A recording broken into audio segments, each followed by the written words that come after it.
The Washington Supreme Court struck down the 2012 voter-approved law that created the charter school system.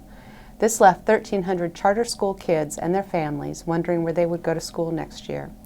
What's the legislature going to do about this? Well, we have bills in both the House and the Senate that would just meet the requirements of what the Supreme Court said, is that the funding had to be aligned with a school district. But we have 80 other schools in the state that are not aligned with school districts. They get a funding through an Opportunity Pathways account. And I think this is a now ruling, not saying whether charter schools are good or not. We all know that they're really great schools, and the 1,300 kids who go to charter schools consider them good. So what we really need is to find an administrative way to have the money come from a separate account that makes charter schools legal.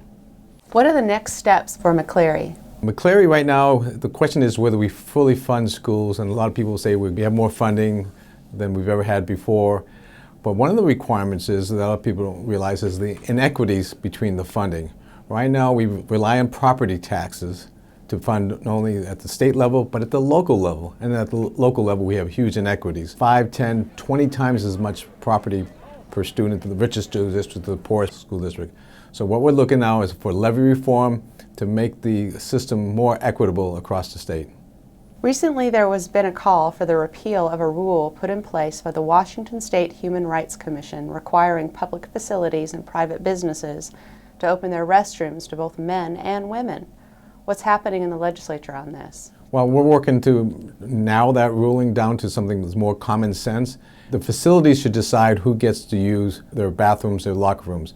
This is really a women's issue. This is all about privacy. This is also about safety.